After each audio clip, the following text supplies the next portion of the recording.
যাদের জ্ঞান আল্লাহ দিছে, আপনি আরবি শেখেন, তেলাওয়াত শেখেন, অনুবাদ শেখেন, কোরআন বুঝার চেষ্টা করেন, আপনার জীবনের পরিবর্তন ঘটবে। জোরে বলি সুবহানাল্লাহ। কিন্তু মুসলমান তো আজকে এখন বাংলাদেশে তো 80% না হলে 50% এখন মোবাইলে আসক্ত। এখন ভালো জিনিস দেখে না, খারাপ জিনিস দেখতে দেখতে সব শেষ, চক্ষু নষ্ট, সব শেষ। আজ তো ইন্টারমিডিয়েট গতকালকে রেজাল্ট হয়েছে, সারা বাংলাদেশে 58% পাস। আজকে ক্লাস 6 থাকি আজকে ইন্টারমিডিয়েট মাস্টার ডিগ্রি পর্যন্ত প্রত্যেকের হাতে খালি ফোন। ভার্সিটি যাইবেন, ক্লাসে যাইবেন, প্রত্যেক ছেলে মেয়ের কাছে ফোন আর ফোন। লেখাপড়া, টিচার কি পড়ায় আর কি পড়াইতেছে ছেলে মেয়েদের প্রতি কোনো গুরুত্বই নাই। হয়তো 2, 4, 5টা 100টা স্টুডেন্টের মধ্যে মেধাবী যদি 2-4টা থাকে, স্যারের কথা ভালো মতো শোনে, লেখাপড়া কি এ মনোযোগী। 99% না হলে 90 থেকে 80% ছেলে মেয়েদের লেখাপড়ার প্রতি কোনো মনোযোগ নাই। জোরে বলি না বুঝবেন।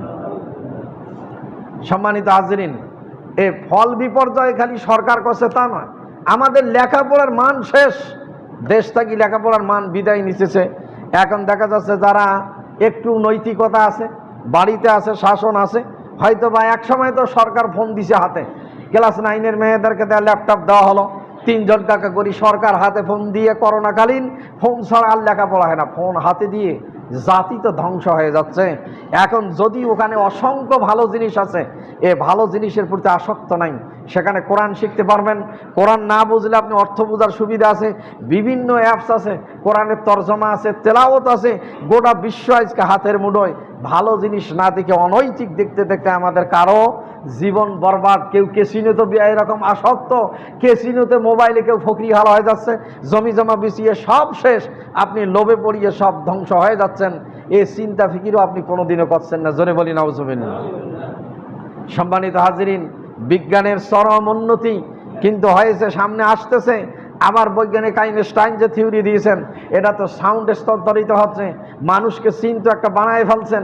সেকেন্ডে 1,86,000 মাইল দূরে আলোর গতি, এই গতিকে ট্রান্সফার করছে বৈজ্ঞানিক আইনস্টাইন থিওরি দিচ্ছেন। মানুষকে ট্রান্সফার করার এই গবেষণা চলতেছে।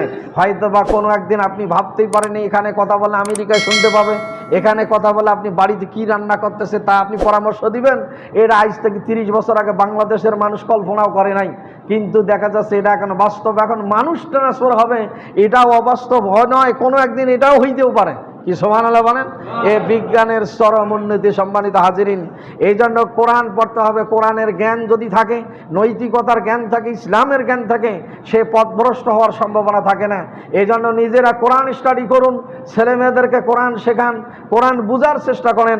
নিজে না বুঝলে মোবাইলে সহায়তা নিতে পারেন, ভালো জিনিস দেখেন। এরকম অনৈতিক কাজে লিপ্ত হয়ে আজকে জীবন বরবাদ হয়ে যাচ্ছে।